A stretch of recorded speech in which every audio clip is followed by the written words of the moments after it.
anime.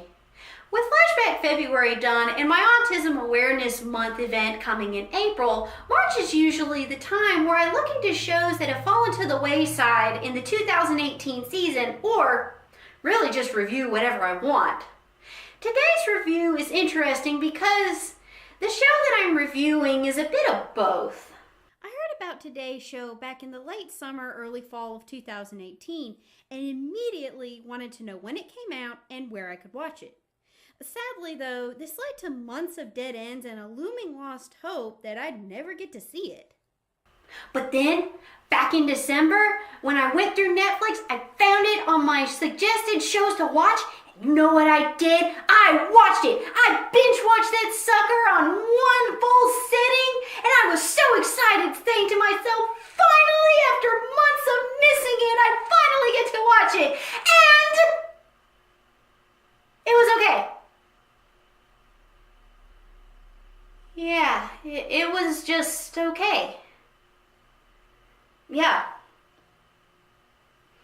So you can probably tell from my awkward reaction where this review is headed.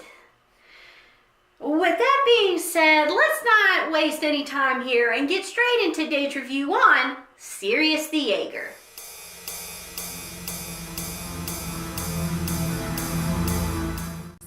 Alternate 1930s, the show follows a group of monster hunters called Jaegers, who are tasked throughout much of the series with hunting down vampires all over the world.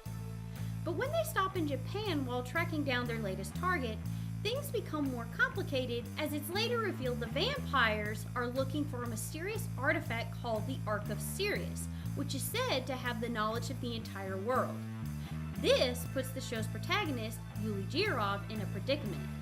Being the last of the Sirius, a clan of werewolves, Yuli quickly becomes involved in a fight that may very well determine the fate of not only mankind, but of the Sirius tribe itself.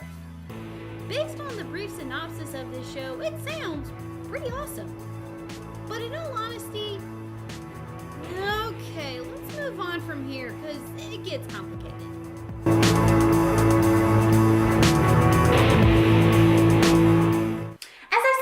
I was really looking forward to this show. I mean, it has vampires and werewolves, heck, even Frankenstein's monster. And plus, to make it even cooler, the werewolf is a monster hunter. On paper, or at least on a Watch Mojo clip and maybe one or two trailers, it looks and sounds pretty awesome. Yet, when I finished watching the series, I was a little disappointed. To explain this, let me enlighten you with an analogy. Imagine, if you will, if you had all the ingredients for the perfect bowl of soup. You take said ingredients, mix them and cook them in a pot, and then take one bite and realize it needed more salt. Yeah, that's Sirius the Jaeger. It's a show that needed a lot more salt added to it. Hence why, for a show that looks and sounds cool, it came off as pretty disappointing. Overall, I give Sirius the Jaeger a 65. For those of you who saw this Netflix show, yes, it's strictly available on Netflix, and feel like I'm being a little too generous with this ranking, I'll openly admit that there actually were some things that I really did enjoy from this show. But I'm not going to be talking about those right now. I'm going to cut to the chase here and talk about the salt that this show desperately needed. I think what really bothered me most about this show was that it was very underwhelming. It was almost like watching a dull animated reboot of Van Helsing. And a lot of that came from the fact that the show had all these great monster movie, supernatural horror elements to it, but it seemed like they were just thrown in and not given much thought. For example, Yuli is what's known as a Sirius, which is just a werewolf, but it's never really explained what a Sirius is and what the extent of the abilities of a Sirius are. In essence, nothing is done with it. And it doesn't stop there, unfortunately. The Jaegers have a close relationship with each other despite coming from very different backgrounds and have seemingly interesting backstories. But nothing is done with it. Willard, the guy who runs the Jaegers, has a unique connection to the vampires as well as Yuli's village being destroyed that comes out of nowhere midway through the series, and nothing is done with it. There's also another Jaeger who gets introduced in the latter half of the series who also has an interesting tie to the vampires, but nothing is done with it. There's this disease that's killing vampires that's not even brought up until close to the end, so very little is done with it. Yuli's older brother, Mikhail, who's one of the villains, is supposed to be this half-serious, half-vampire hybrid, but once again, nothing is done with it. Yeah, do you see a pattern here? There are these cool elements to the show that are either necessary or worth exploring, but nothing is done with them. As a result, it makes the entire thing come off as lazy. It's almost as if the creators went into the show with the mentality that monster movie stuff is like waving something shiny at its target audience, assuming we're too stupid to notice what little effort was put into it. Now, I'm not saying I necessarily want something like Yuli going full werewolf and transforming, though that would be kind of awesome. But it would have been nice if we got some more details or at least some explanation of what's going on. If nothing else, we should have gotten an idea that went all the way. And speaking of little effort, another problem that I had was that the running plot of the series seems to make a pretty sharp switch at about the halfway point. The first 7 episodes of the series focus on the Jaegers finding these vampires who are running this Frankenstein monster-making factory to sell indestructible soldiers to the Japanese military. And then all of a sudden, it becomes a completely different beast, no pun intended, and turns into Yuli finding the Ark of Sirius and stopping the vampires who are after it.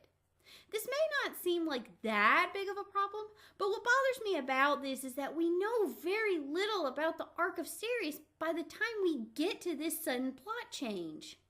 We know that Yuli is the last of his people, actually growing up in the birthplace of the Sirius and supposedly where the Ark is kept, but that's it. We get some information about the Ark from Willard, but it's not enough to make us that concerned about it. Even with the main antagonist bringing it up every once in a while doesn't help. If this Ark of Sirius is such an important element to the show and supposedly a driving motivation for most everyone in the series, why do we learn so little about it? Plus, I feel like the way this arc is set up and how it plays out in the end, it very well could have served as a second season for the series. That way, we could have learned more about the Ark of Sirius itself, as well as some of the characters who get introduced during this story arc. But once again, the show was so lazily done and had no effort put into it that we go into the story arc half-heartedly convinced that this artifact must be found. Yeah, I won't sugarcoat it. You can see the bad writing and the fact that the creators really didn't seem to give a crap. But that doesn't mean that I didn't like the show or couldn't find anything good in it. Believe it or not, I actually liked Yuli, and he's also the best focal point of the entire series. He is admittedly not all that deep a character, and he can be very monotone at times, but he is a genuinely sympathetic and serviceable character. When we're introduced to him, he's very quiet, reserved, and focused, and manages to maintain this mindset throughout the series. Though he starts to play into the protagonist archetype by the time the Ark of Sirius story arc comes around, he doesn't go all the way with it. It was kind of nice to see something a little different with a protagonist, though I think it's mostly because he's not that well written. But even knowing that, he's still genuinely interesting. In fact, he maintains this quiet and focused personality so consistently that there was a point I thought that Yuli may very well be autistic. Okay, I'm well aware it's too early for me to bring up autism when my Autism Awareness Month event is in April. But honestly, if the creators had confirmed that Yuli was either an Aspie or had high-functioning autism, it really wouldn't surprise me. It hasn't been confirmed, mind you, but as somebody who's on the spectrum herself, I can't really help but wonder. While that's not the reason why I thought Yuli was so interesting, what is that he deals with this dilemma of knowing that he'll one day have to fight and maybe even kill his older brother Mikhail. As I said, he's one of the villains in this series. A lot of the drama in the show focuses squarely on this conflict, and it plays out very well. Yuli genuinely acts concerned and upset whenever the mere thought of possibly killing his older brother crosses his mind. It's in fact the one time the writing was actually done pretty well here. Another element to the show that I really liked was the fight scenes. They're very well choreographed and have some great action to them that keeps your attention up. Yuli, once again, is especially intriguing to watch considering he's the only Jaeger in the entire show that doesn't use a gun when he fights. Yeah, he either uses martial arts or this really cool bladed staff that can attach and detach itself. You know, the more I think about it, his fight scenes are the best ones in the series. I can watch that opening fight in the pilot episode where Yuli is just lopping off vampire heads over and over again. And going back to the conflict that Yuli has in fighting his older brother Mikhail, the fight scenes between the two of them, what few there were also very interesting. In fact, Mikhail was the more interesting villain in the series. Despite the fact that he works for the vampires, you can clearly tell he still cares for his younger brother. Plus, you find out in the latter half of the series that Mikhail actually has some deep-seated hatred for the vampires, particularly Yevgraf, for understandably turning him into a vampire. He had far more depth than any of these other villains in the series. I'll say that much. In fact, why wasn't Mikhail the main antagonist? I mean, sure, he turns his back on the vampires in the last few episodes of the series and ends up becoming something of an anti-hero, but he was the only good and interesting antagonist in the entire series. Most of that came from the fact that he was the main source of conflict for Yuli, but also that we know he has some resentment for the vampires he works for, even though he's pretty much submissive to them. In fact, there is no reason why he should play second fiddle to Kirshner or heck, even Yevgraf. I'd have enjoyed the show more if Kirshner and Yevgraf were just secondary villains.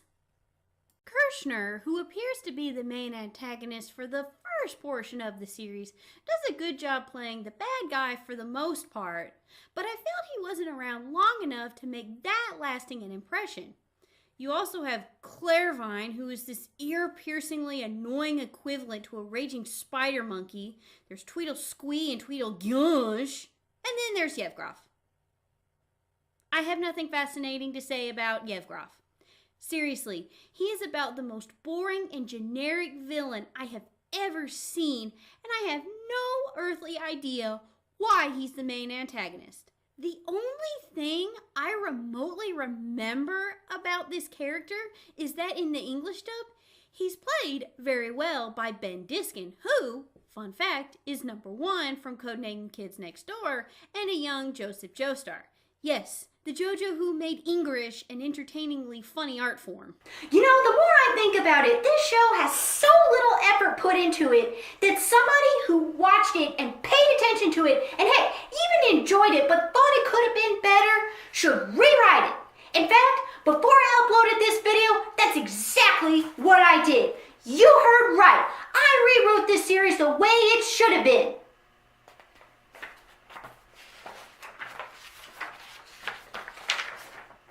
Here we go. We open with an action-packed fight scene that introduces us to the Jaegers, very similar to what happens in the first episode of the original series. But when they take a mission in Japan, they start to learn the vampires are up to something sinister.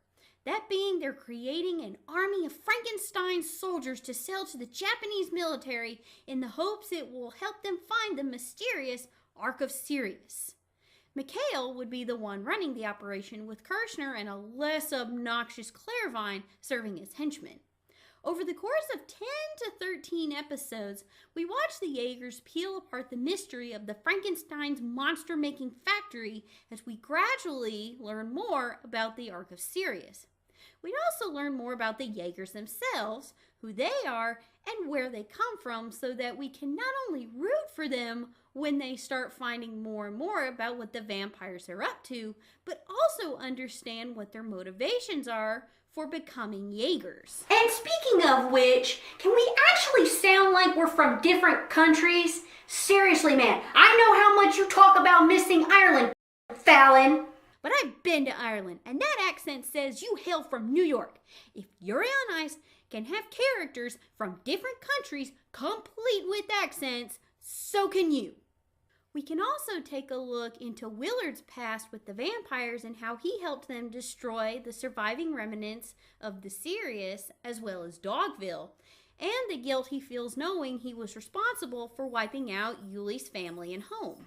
In fact, the more I think about it, and bear with me here, what if Yuli had amnesia about the events that happened when Dogville was being destroyed? Instead of knowing what really happened, how about much of what he knows about the Sirius comes from Willard? In other words, having Yuli know much of what he knows about the Sirius coming from Willard, with Willard holding some information back. That way, there's this tension that's created, knowing that one day Yuli will learn the truth. Then, come the last 2 episodes, we get a confrontation with the Jaegers and the vampires. Yuli snaps out of his amnesia. Willard reveals the truth to him. Mikhail escapes while Kirshner is killed and Clairvine is abandoned in Japan. And season 1 ends with a brief introduction to Yevgraf, paving the way for season 2. Oh, and you better believe I've got that written out too.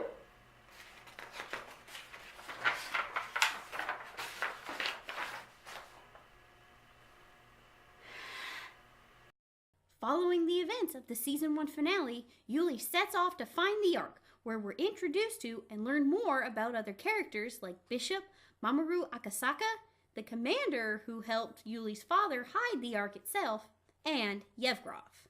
We watch Yuli and Bishop team up to find the Ark while also learning more about Bishop's tie to the vampires, how Akasaka got to Dogville and how he came to live with them, as well as the relationship that he had with Yuli's father. And of course, we learn more about the Sirius, the Ark of Sirius, and why the Ark of Sirius was hidden away. We also learn more about the vampires and the disease that's killing them, which admittedly we'll probably get a hint at in season 1. We can also be introduced to a bit of conflict with Mikhail as he's plotting against the vampires and possibly seeks the Ark for himself to turn himself back into a Sirius and or get revenge on Yevgraf. And after Yuli finds the Ark, a battle ensues between him, the Jaegers, and Mikhail against the vampires and Yevgraf. Season 2 and the series end with Yuli and company winning the battle and Yuli fusing with the Ark of Sirius, thereby becoming its new protector. Boom! I fixed the series by expanding on the characters and their motivations, making them likable and interesting people that the audience can follow, and taking elements from the supernatural horror genre at play here and making them interesting. Sadly, that's obviously not what we got, as much as I wish something like this happened with Sirius the Jaeger. And it's a shame because I'm definitely one of those suckers who love some good old creature features. It's something that I'll admit has had me rewatching the show with googly eyes like a kid watching Barney. But still, this show really could have been so much better. Yeah, I have some pretty mixed feelings about this show. But overall, it's not that terrible. Like I said, I still watch it and enjoy it. It's just that it's a dull mess with no effort put into it. So, If you like monsters and monsters hunting monsters, or just want something to binge watch on Netflix, I'd say give it a watch. But if you're looking for something with more impressionable characters and a more in-depth story, then you're sadly barking up the wrong tree.